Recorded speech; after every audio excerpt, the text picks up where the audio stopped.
The Ride With Me event is an initiative by GPCOG to enable decision makers to experience transportation challenges that our members of the public face on public transportation. The idea of this event came from a community member whose husband has a physical disability. She has suggested as a great way for decision makers to hear from community members about their barriers and needs was for them to actually ride the transit system together and hear from them about the barriers that they face. I'm here with Bill. We took the ride together. Bill is a longtime transit rider. So this was my first time to actually ride the transit system. I was glad to share.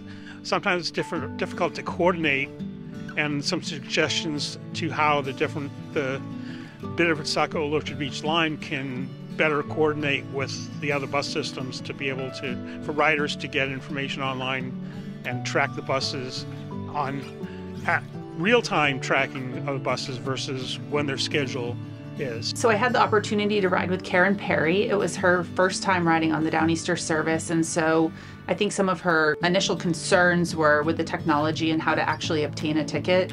And I think that as the day went on and as she arrived at the station and saw that there was ample space for people with mobility devices to sit and to wait, as well as the ease of boarding the train and then the handicap accessible space, that her real challenge that day actually didn't become the train, but became the technology to get to the train and the first and last mile connection. Some of the things that she expressed as concerns was, walking on a moving train to go to the cafe car. So we're trying to pilot a program where the cafe attendant can come and do at-seat service. So we're taking what we learned that day and trying to put it into practice to make the experience better for users. I wanted to experience what the daily ridership is for someone who is very dependent on using the bus system. We were able to see some of the issues that happen on the road, like some bus stops are hidden.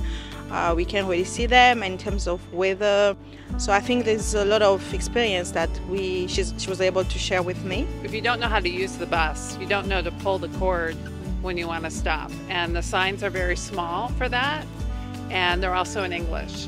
So perhaps having another language, having the sign in another language, or even a picture that shows what that means to pull the cord and that the sign is bigger. Because right now you really have to be looking for the sign to even find it. Some of the concerns shared by community members were the lack of bus shelters, inaccessible bus stops, and the difficulty navigating uneven sidewalks for people who use a walker, a cane, or a wheelchair.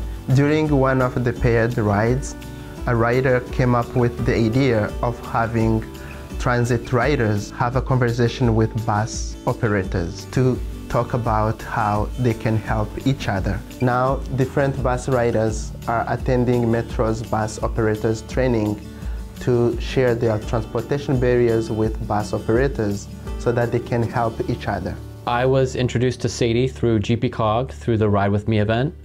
I'd say the walk itself was probably a 25-minute walk for her, but for me as someone who works for the town, it was eye-opening to see all of the different challenges that she faces on this route that I'm fairly familiar with, but walking with her to go through the route, you see where we do and don't have sidewalks, where we're experiencing cars parking where they're not supposed to, and just some of the smaller things that you wouldn't notice unless you were walking with someone who's blind. I'm learning so much about the subtleties of a walking route. I'm usually just caught in my head thinking about something. Well, walk along the sidewalk and close your eyes and see how long it takes you to fall off.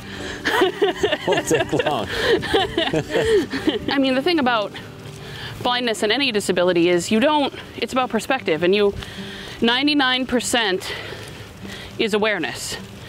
You wouldn't know this unless I told you. There it is, good boy. Well, good boy. There's a good boy. So when we go through something that's a little bit tougher, we give Vacho love because you do a good job. Left. The button should be right here, where this thing is, right? Because that's the corner, okay? Now the buttons are not on the corner. So when you're trying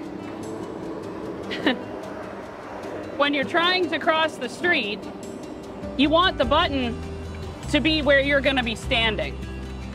If I go back and I stand on that curb and a big truck comes by like it did, a big dump truck, there is no way on earth I'm gonna hear this. Yeah. Over there. What impressed me the most about Sadie and just the program was she came prepared to highlight certain aspects of her walk that I don't think I ever would have noticed. So there could be like a slight grade difference for her to walk across the street that to me just looks perfectly normal. But for her and for her guide dog, that's something that they need to be aware of. Good boy. Yep, I know. You gotta find the way. Good boy. Good boy. Yeah, that was a little awkward. You cut that corner a little bit. Yeah, you did. Yeah, you did. Nerd. Yeah, you did.